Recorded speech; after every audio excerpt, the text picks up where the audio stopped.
E o texto que nós escolhemos para ser o texto base para essas ministrações, óbvio que cada pastor vai escolher o texto que melhor servir para as suas reflexões, é Atos capítulo 1, verso 8. Atos capítulo 1, verso 8. Um texto bem conhecido.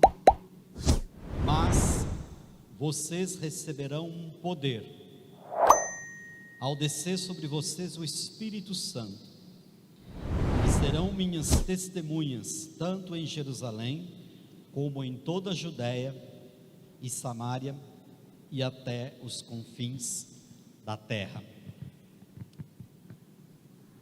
Para o início das nossas considerações, seria interessante verificarmos a etimologia da palavra evangelho, de onde ela vem e o que ela significou para os primeiros homens e mulheres da igreja, e o que significa para nós hoje. Essa palavra é uma palavra grega, como a grande maioria daquelas que estão no Novo Testamento, mas ela é uma palavra composta, é uma palavra que tem um prefixo, é uma palavra que tem um termo, um elemento intermediário, e é uma palavra que tem um sufixo. A palavra grega é euangelion, muito parecida com nossa pronúncia no português. E esse prefixo eu indica algo bom, algo positivo. O termo principal, que é o termo do meio, vem de angelos, mensageiro, ou mensagem, a mesma raiz da palavra anjo, que anjo nada mais é do que um mensageiro. Nós costumamos atrelar o termo anjo a um ser, mas na verdade a essência de ângelos é mensageiro. E o sufixo ion, que significa uma doutrina ou um preceito. Então percebam que quando nós desdobramos essa palavra, esse termo já contém em si mesmo os principais elementos daquilo que nós precisamos saber, conhecer e reconhecer sobre o que seria evangelho. Então a tradução que se tornou popular, que você também já deve ter ouvido, boas novas, ela está correta sim, mas ainda assim ela não contempla toda a essência do que seria o evangelho. E aí nós poderíamos arriscar aqui uma tradução livre, mas um pouco mais ampla, que poderia ser evangelho, seria uma boa mensagem de teor doutrinário. Então percebam que o prefixo vai falar de uma coisa boa, o termo principal fala que é uma mensagem, e o sufixo vai falar que ela é uma mensagem que traz consigo um preceito, uma norma, uma regra, algo que precisa ser adotado. No texto que nós lemos, em Atos capítulo 1, verso 8, nós temos então 3 aspectos da palavra evangelho, e que mostram então que o valor desse termo está na sua própria essência, desde a origem da palavra. E nós podemos pensar então que esse termo evangelho foi escolhido com muito cuidado pelo próprio Espírito Santo de Deus, para designar essa que talvez seja a maior e melhor mensagem que a humanidade já ouviu. E eu dividi esse pequeno estudo em 3 partes, para falar um pouco do que representa e o que deve ser o evangelho para mim e para você. Às vezes nós ficamos um pouco reticentes de tratar sobre alguns temas, por imaginarmos que eles já são batidos, que eles são amplamente estudados, que são temas recorrentes, mas quando nós começamos a estudar profundamente esses temas, nós vamos perceber que, na verdade, o que nós temos são um entendimento superficial, e muitas vezes nós apenas repetimos coisas que nós ouvimos, mas que ainda não fazem parte da nossa realidade pessoal, da nossa experiência pessoal. Nós, no âmbito de igreja, na nossa vida com Deus, no nosso relacionamento com a palavra, constantemente nos percebemos assim, imaginando que este ou aquele termo, este ou aquele assunto, nós já dominamos, já conhecemos, afinal, escutamos falar sobre ele desde criança, na escola bíblica, mas quando começamos a estudar esses termos, nós vamos perceber que eles são muito mais amplos do que nós imaginávamos. Então, a primeira coisa que nós podemos aprender deste versículo e do termo evangelho que nós estamos aqui desdobrando, é que o evangelho é algo bom, mas também poderoso. O evangelho é algo bom e poderoso. O versículo começa dizendo assim: mas vocês receberão poder. A pregação do evangelho deve vir necessariamente associada a um revestimento de poder, uma autoridade.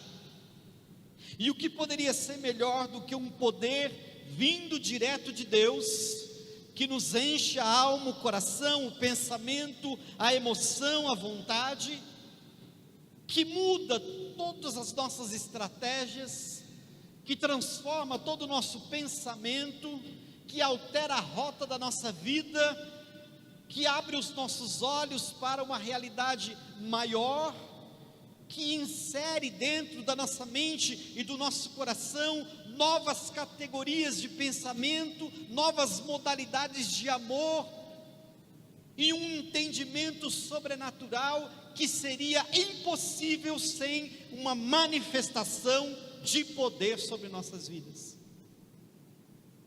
Essa promessa que é dita aqui, aqueles primeiros homens e mulheres da igreja que nascia, era uma promessa de poder, era uma promessa de que algo viria e os arrebataria o coração, o sentimento, a alma e todo o seu ser,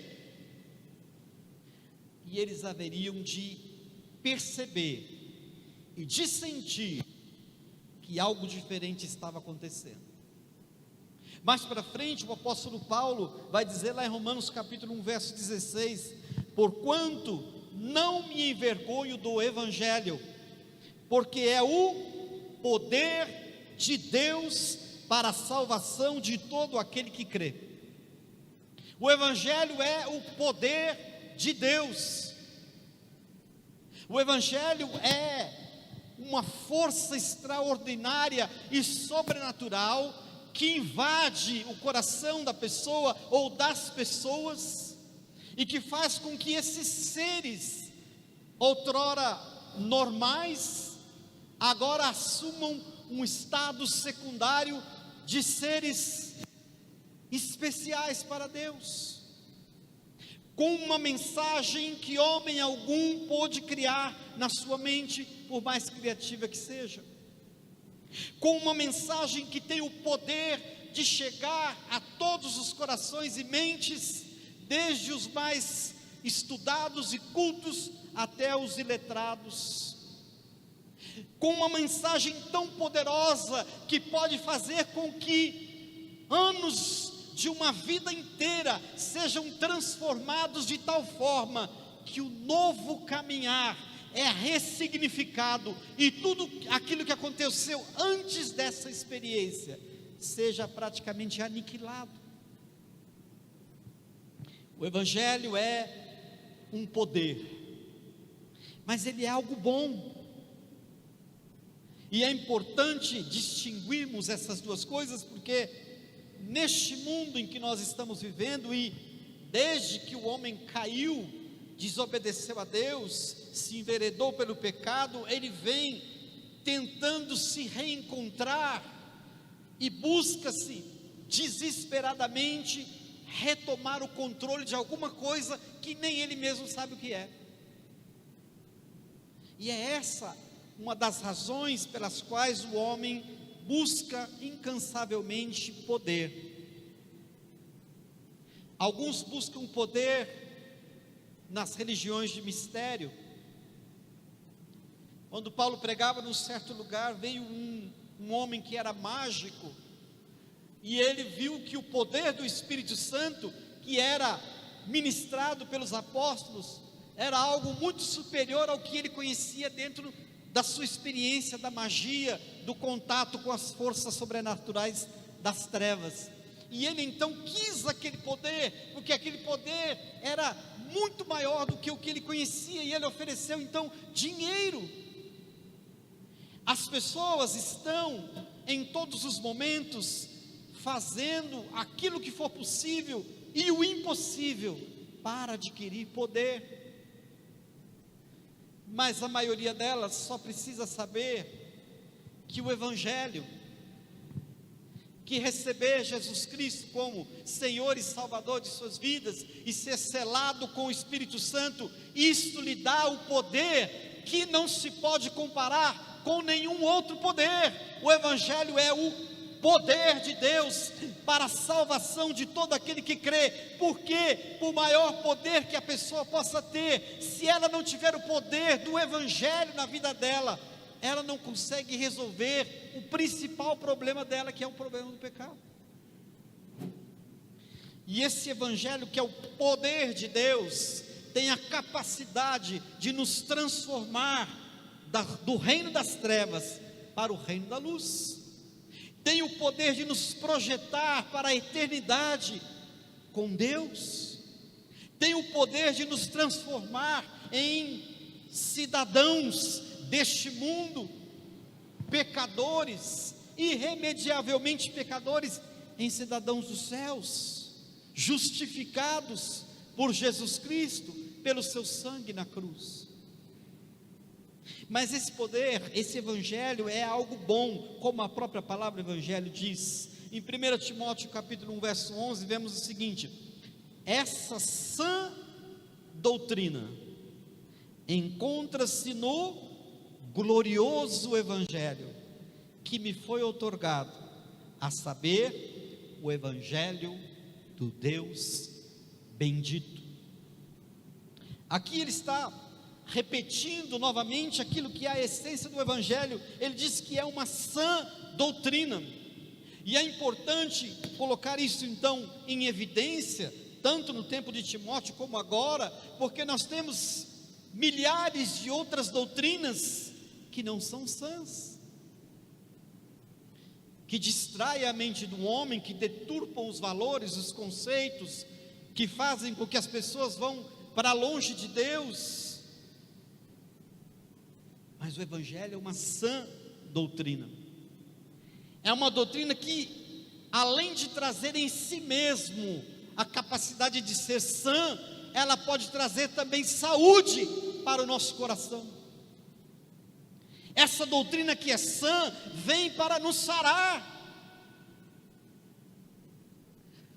A palavra salvação e cura no grego é a mesma, sozo, porque o Evangelho é assim, ele é essencialmente são, e quando alguém o recebe, este também se torna saudável, ele nos cura. E Timóteo continua dizendo, no glorioso Evangelho. Esse Evangelho é glorioso. Por que ele é glorioso? Porque ele tem a sua origem num lugar, num ser e num momento que estão totalmente fora da nossa realidade. É uma questão de glória. Ele não pode ser manipulado, embora muitas pessoas tentem fazer isso, e quando fazem, deixa de ser Evangelho. ele não pode ser adequado àquilo que nós queremos, não pode ser esticado nem encolhido, não é adaptado.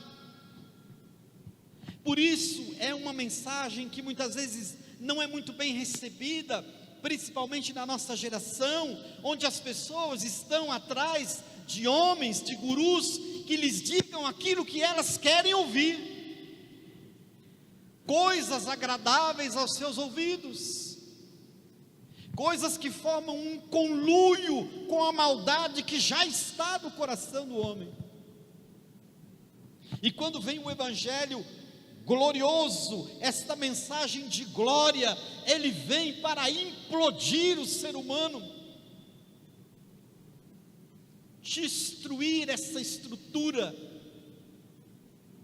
que foi contaminada pelo pecado. Esse Evangelho é glorioso, a saber, o Evangelho do Deus bendito.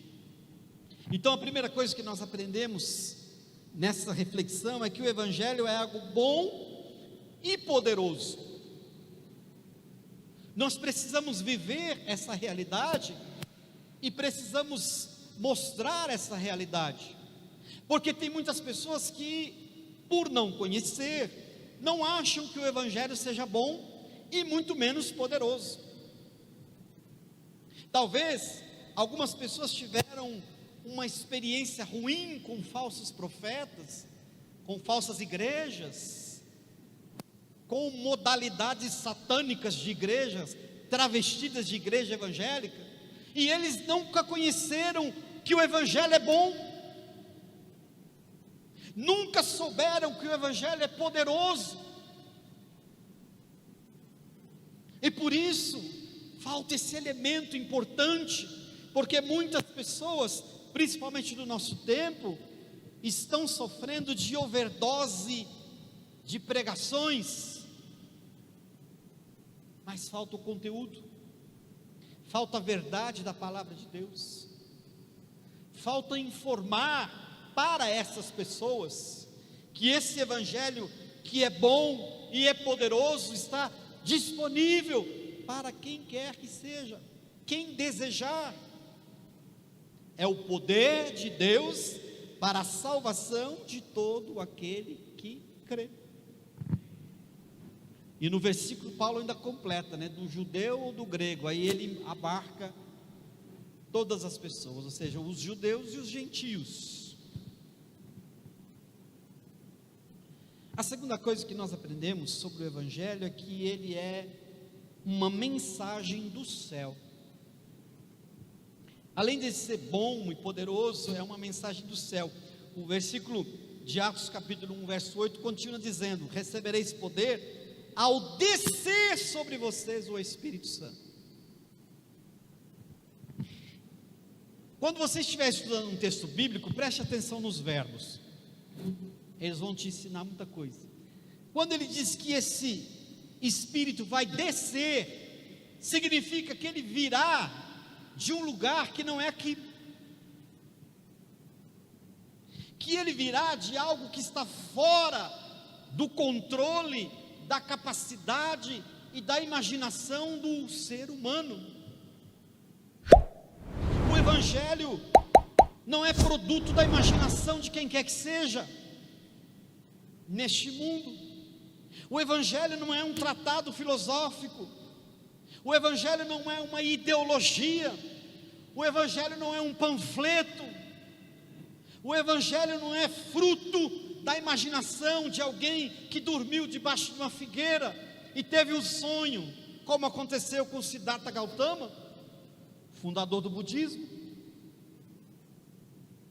O Evangelho é um poder que desce do céu, ele chega até você diretamente de Deus, sem qualquer interferência. É o poder do Espírito Santo que desce sobre a vida da pessoa. Tiago capítulo 3, verso 17 vai dizer assim: porém, a sabedoria que vem do alto é, antes de tudo, pura, repleta de misericórdia e de bons frutos, imparcial e sem hipocrisia. Eu desafio qualquer texto produzido pela imaginação do ser humano que possa se colocar de acordo com todos esses adjetivos. Qual é a escritura produzida por um ser humano que pode ser pura, repleta de misericórdia, de bons frutos, imparcial e sem hipocrisia? Não existe, porque o Evangelho é algo que vem do céu. Ele não foi produzido na nossa realidade. É um poder que desce sobre a igreja, sobre as pessoas, e vem pelo Espírito Santo. Nesse mesmo texto, quando Tiago está falando sobre sabedoria, sabe o que ele vai falar sobre a sabedoria daqui do mundo? Ele diz que a outra sabedoria que não a de Deus é terrena, animal e diabólica. Volte um pouco antes dos versículos para você ver depois. Ainda Tiago capítulo 1 verso 17, nós lemos assim: toda boa dádiva e todo dom perfeito vem do alto. Novamente o verbo, descendo do Pai das luzes, em quem não há mudança nem sombra de variação. Novamente eu desafio colocarmos qualquer escrito produzido pela imaginação do ser humano e fazer a prova da história, da inerrância, para ver se existe um escrito em que não haja mudança nem sombra de variação. Essa palavra poderosa, escrita há milhares de anos, atravessando os tempos, as perseguições, as ideologias, submetido no tribunal da filosofia, do mundanismo, do ateísmo, do desenvolvimento da capacidade intelectual do ser humano, sendo relegado muitas vezes a segundo plano, sendo criticado, sendo traduzido. Não há mudança nem sombra de variação. O que os primeiros homens ouviram a respeito de Jesus e dos apóstolos, nós podemos ouvir ainda hoje, porque o Evangelho não é deste mundo, é um poder que vem de cima. Ele não foi criado pelo intelecto humano, porque se fosse, não existiria mais. O Evangelho é uma mensagem do céu. É uma carta de Deus escrita para a humanidade. É uma mensagem carinhosa, especial e particular para o seu coração. É uma declaração de amor do Deus vivo e verdadeiro para a sua pessoa, dizendo que para você existe salvação. Você não precisa ficar perdido, perplexo, com medo da morte, com medo do inferno. Jesus Cristo já veio, morreu no seu lugar, ressuscitou poderosamente, voltou para o Pai e enviou o Espírito Santo como Ele prometeu. Isso é o Evangelho. Ele vem do céu. Não pode ser apropriado pela manipulação dos homens, não pode ser contido dentro das regras da hermenêutica, não pode ser manipulado pela sabedoria dos homens, qualquer que seja ela, não pode ser interpretado ao bel prazer, não pode ser adaptado às ânsias de uma geração que só olha para si mesma. Ele vem do céu, puro, intacto, não há sombra de variação nesse Evangelho. Ele será o mesmo. A palavra de Deus diz: seca-se a flor, murcha a erva, mas a palavra do Senhor permanece para sempre.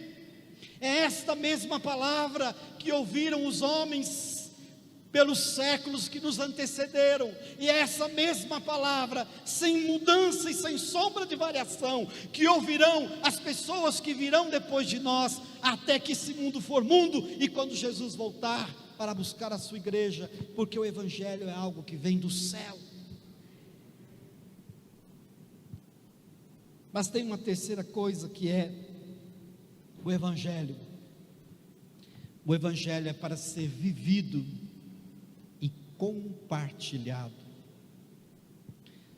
O versículo termina dizendo: e serão minhas testemunhas, tanto em Jerusalém, como em toda a Judéia e Samaria, até os confins da terra. Domingo, quem viu a escola bíblica, percebeu que eu citei lá, né? Nós estamos, acho que 3 ou 4 lições atrasados do cronograma normal, mas a lição falava de missão. Talvez Deus esteja enviando uma mensagem diretamente para essa igreja, ou para você, ou para mim, dizendo: ei, abra o olho, escute, perceba, preste atenção. Eu tenho repetido esse termo, missões, evangelização. Quando é que você vai acordar para isso? O Evangelho é para ser vivido e compartilhado. Deus disse pelo Espírito Santo para aqueles homens: vocês serão minhas testemunhas. E testemunhar naquele tempo era muito difícil. Novamente, a raiz da palavra grega para testemunho é martírio, porque eram sinônimos. As pessoas se convertiam e sabiam que passariam a ser mártires. Teriam os seus pertences confiscados, seus bens subtraídos, poderiam perder as suas vidas, seriam perseguidos, ridicularizados. E Deus está dizendo: vocês serão minhas testemunhas, tanto em Jerusalém, que era o lugar onde eles estavam, e nos outros círculos geográficos, como exatamente aconteceu, porque depois disso eles foram dispersos para todos os lugares do mundo, porque o Evangelho é algo que você recebe, mas você não pode reter, precisa ser compartilhado e testemunhado, não somente com aqueles que estão ao nosso redor, mas em todos os lugares do mundo. E esse terceiro ponto já é o gancho para os próximos assuntos dos outros dias, das outras terças-feiras, porque isso tudo tem a ver com missões também. Precisamos falar a respeito dessas coisas, porque muitas pessoas querem enviar a sua oferta de missões para um projeto do outro lado do mundo. Isso tudo é muito bom, mas ele nunca falou do amor de Deus para o seu amigo. Talvez porque enviaram uma mensagem secretamente, confirma a sua condição de agente secreto que não quer se mostrar. Mas o Evangelho é para ser vivido e compartilhado. 1 Coríntios capítulo 9, verso 16, Paulo diz assim: contudo, quando prego o Evangelho, não posso me orgulhar, pois me é imposta a necessidade de pregar. Ai de mim se não pregar o Evangelho. Mas pastor, aqui ele não está falando dele mesmo, do chamado dele para ser apóstolo? Sim,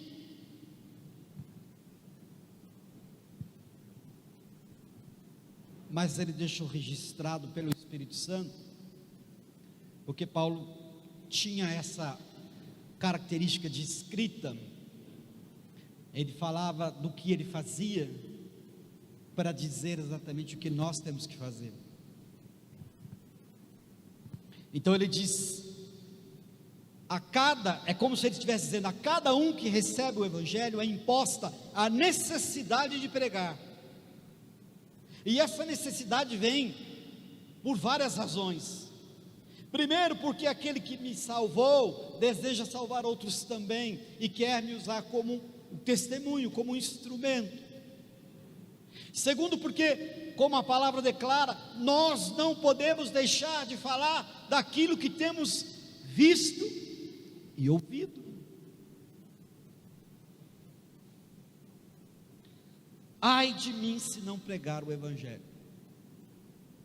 É interessante porque, desconsiderando esta característica de uma imposição, mesmo se não houvesse essa imposição, as pessoas que não compartilham do Evangelho devem fazer uma autoanálise para ver se realmente são salvas, porque isso é um processo natural, porque esse Evangelho nos transborda a tal ponto que ele não cabe em nós. Então, aquele que está retendo, talvez ele precisa verificar se realmente está crendo, porque uma coisa não combina com a outra. E uma outra questão com relação ao Evangelho precisa ser vivido e compartilhado. Paulo também nos mostra que ele precisa ser sem proselitismo. Sabe o que é proselitismo? No popular é pescar em aquário. Tem gente que prega o Evangelho a vida inteira, mas só para tirar a pessoa da igreja que ela está para vir para a igreja dela. Ele não prega para o incrédulo, ele não tem intenção de salvar almas, ele não tem intenção de testemunhar de Jesus, ele quer trazer gente para a sua igreja, para a sua célula, isso é proselitismo. Paulo diz assim, Romanos capítulo 15, verso 20: sempre fiz questão de pregar o Evangelho, onde Cristo ainda não era conhecido, de forma que não estivesse edificando sobre um alicerce elaborado por outra pessoa. Para que você vai gastar tempo com alguém que já creu, que já recebeu, que está lá batalhando na sua igreja? O Evangelho nos chama para buscar os perdidos, e não para trazer as pessoas das outras igrejas, às vezes porque ele é um músico excelente, às vezes porque canta muito bem, às vezes porque o dízimo dele é o maior da igreja. Isso parece absurdo, mas na minha caminhada, nos meus anos de igreja, já vi isso acontecer. Está precisando de um músico? Vamos ver onde que tem um aí, vamos fazer a cabeça dele, trazer ele para cá. Aquele empresário converteu, está naquela igreja, vamos tentar trazer ele para cá, porque o dízimo dele vem junto. Isso é proselitismo.